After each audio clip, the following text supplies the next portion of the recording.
Experiência com Deus nos coloca diante de questões que tendemos a compreender ou a recusar como absurdas.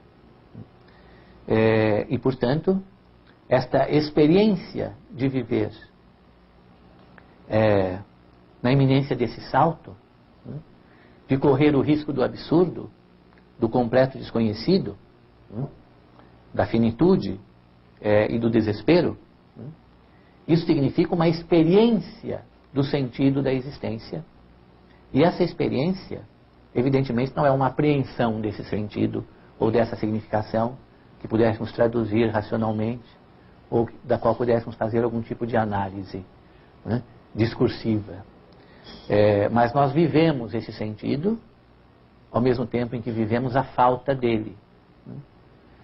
Vivemos tudo aquilo que somos e vivemos tudo aquilo que nos falta. E, portanto, existir, no sentido próprio e dramático da palavra, significa a posição dessa criatura finita diante de um infinito distante, misterioso e incompreensível. E lá estaria a nossa identidade, lá estaria a identidade humana, tão distante de nós quanto Deus está distante de nós. Não há nenhum ser, nenhum conceito, nenhuma norma universal que possa cobrir essa distância. Ou seja, que possa estabelecer uma ponte entre essa existência singular que somos, cada um de nós enquanto indivíduo, que vive o drama da sua existência finita, e Deus. E, portanto, a mesma distância que existe entre nós e nós mesmos, ou a verdade, a autenticidade acerca de nós mesmos. A fé continua sendo o caminho mais satisfatório para bilhões de seres humanos de acreditar em algo que não podemos explicar com a razão. As dificuldades em entender o que nos é alheio, como a imortalidade, o infinito ou a vida após a morte, são as mesmas que se experimenta ao analisar racionalmente a figura de um Deus. O salto para essa compreensão estaria em nossas crenças, na nossa fé. A fé é a última instância de compreensão e talvez a única esperança de identificação de nós mesmos. Assim como a fé foi considerada por Pascal como um elemento que poderia cobrir as lacunas do pensamento racional, os filósofos Adorno e Horkheimer encontraram na arte uma alternativa à excessiva racionalização da humanidade.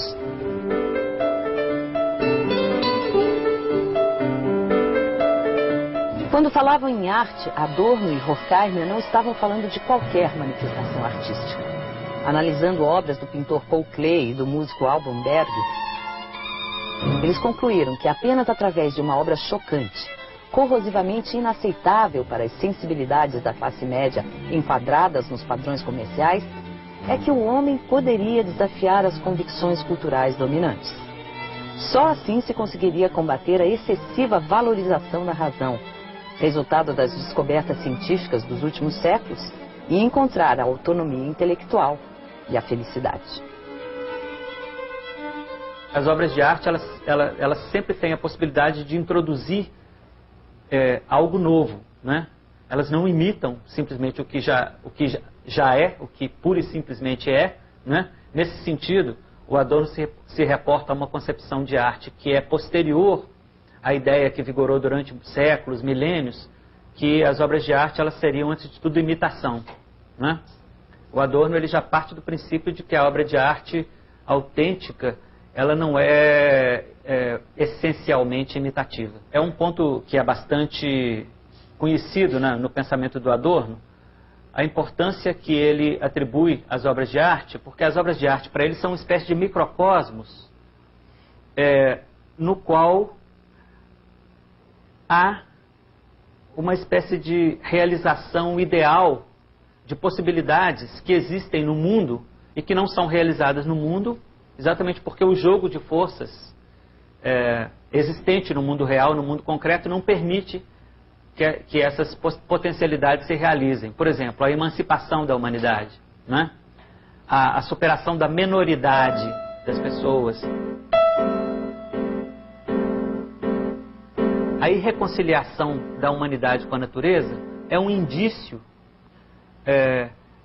de uma situação mais ou menos caótica, catastrófica, vivida pela humanidade. Ou seja, para o Adorno, se a humanidade um dia viesse a se reconciliar com a natureza, isso, no bojo desse processo, haveria uma espécie de reconciliação da humanidade consigo própria. Isso poderia ser traduzido por uma espécie de realização das potencialidades humanas que existem, naturalmente, mas que, por razões históricas, nunca vieram a se concretizar completamente. Então, a ideia de uma humanidade emancipada, de uma humanidade feliz, é uma ideia, uma projeção que Adorno faz para um futuro possível, né? Possível, apenas possível. E as obras de arte autênticas, elas funcionam como uma espécie de quadro de mostração dessa possibilidade. O fato é que o homem, ele é também natureza, mas ele é, junto com esse ser de natureza que ele é, algo mais que a própria natureza, né?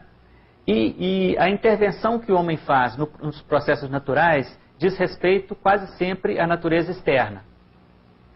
Ora, quando o domínio da natureza externa ao homem chega à sua condição de desenvolvimento máximo, começa a acontecer uma coisa engraçada, de acordo com o diagnóstico feito por Adorno e Horkheimer.